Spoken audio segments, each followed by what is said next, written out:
More lucky you get recorded. It did the countdown, so big thought we were just taking a picture.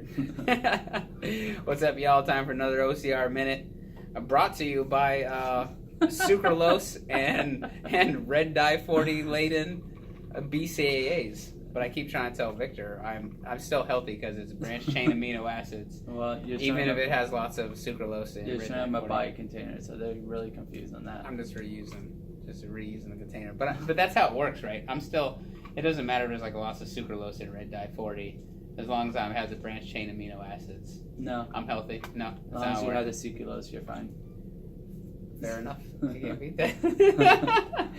Anyways, we were talking today about TMX. They just had their championship, right? There's only 3 races for TMX this year. Is that right? Yeah, I believe so. And this last one was in Virginia. And what we saw was what I thought the OCR athletes would come out on top. It kind of still looks like the majority of CrossFit won. And it makes you think that how, we're already in a very niche sport and with a very specific physique.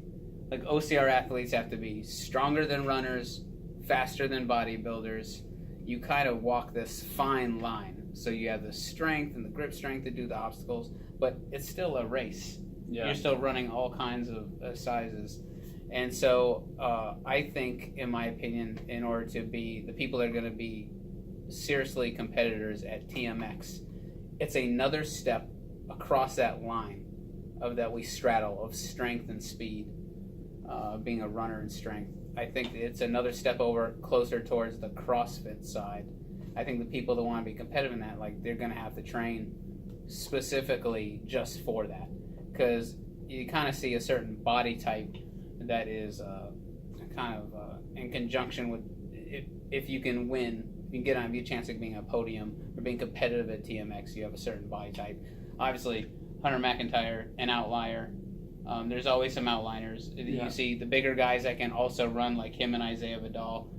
They've really found their stride in this format. Yeah. Very few people I feel can do it. I look at. Matter of fact, I look at you and Orla Walsh. I think you guys are great, kind of the male-female side of each other. You guys are very well matched, and I think you're a very small percentage of not only people, but OCR athletes that could do TMX and be competitive. Now, we haven't seen you do TMX yet. No. We're gonna try. We're hoping to next year. With the help of BCAAs and sucralose. And red dye 40 is going to give you massive gains, if you didn't know. Yeah, massive gains in the belly. The sugar that it gives you the belly. Don't judge me. Don't judge me. So I don't know. I think it's interesting that you're going to have to, the people that are going to stand a chance of getting the podium cannot do whatever races they want. Yeah. I think they're going to have to focus on just TMX and be a specialist for just that. But you're saying you kind of disagree with that. Well, I mean, because the first 2 TMXs were faster courses. They had lighter weight, and it made them more prone for OCR athletes. Look at Matt Kempson. He was probably one of the smallest guys there. And Hunter Russell, which we didn't see what happened with him. But they were the smallest guys there. Hunter Russell is only 5'9". Kempson's only, 5'7", 5'8". He might say 5'9", but I guarantee he's only 5'8". And he was $165. I think Hunter Russell was $155, maybe 60.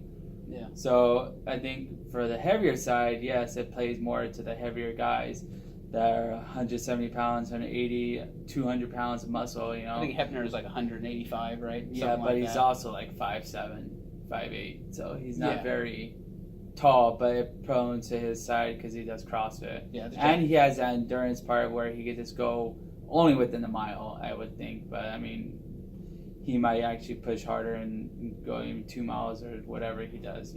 For training. How are people going to have to adjust their training in order to be you and me were talking earlier? And I think it's wild that you can podium at a beast, but you could also podium at a sprint. That's very few people. We talk about people like Ryan Atkins and things like that can do those long runs that fast for a long period of time. Usually, that's why I stick to short course, because it's the shorter. It plays more to my strengths. It's shorter bouts. I can't last as long, so I tend to go for that. how do you think they're going to have to change their training from the normal OCR training regiment in order to start focusing on TMX? I'd imagine like get some classes at a CrossFit box and go ham. Yeah, there's a lot of people that could do short distance and long distance and podium, but I mean, a lot of people can't do that and plus strength. Lift heavy and do the TMX competitively. I mean, they could do it, but not make the time cap. But there is I think a certain amount of people that could do it. Like, it was nice to see Hunter Azar there, and we missed Austin. Kurt. Hunter Azar. Say? You go Hunter Azar. I was thinking Hunter Azar. That's what happens when they have a baby. Austin Azar, and Kurt DeWitt too. I mean, they're big guys, and I mean, they can move and they can move weight.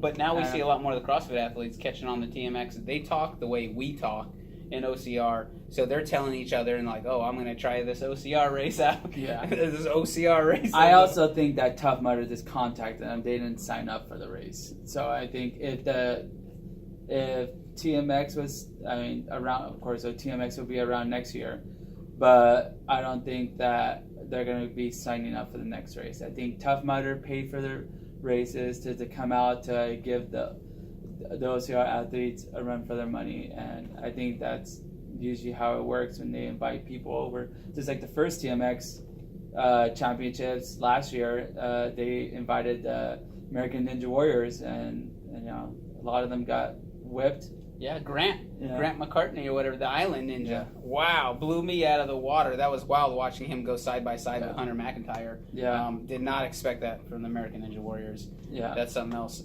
So, we'll see, man. I have a feeling it's going to continue to grow more towards CrossFit's favor. Yeah, if they come out more. I know Jacob Hebner did all their races this year, and I know he'll do the ones next year because he's itching to beat Hunter. He's getting closer and closer. Like last year, it was Hunter, Isaiah, and Jacob, and then all of this year was Hunter, Isaiah, Jacob, and then he finally beat Isaiah and got Jacob. It was Hunter, Jacob, and who was the third place guy? I forgot who the third place guy was.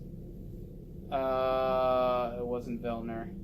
No. Was it Vidal? No, Vidal got like 7th or 8th. Ugh. I forget the third place. I forgot third place. That's bad. Sorry, third place. We're the worst. Yeah. Anyway, that has been your OCR minute. OCR 8 minutes. We'll see y'all tomorrow. Peace.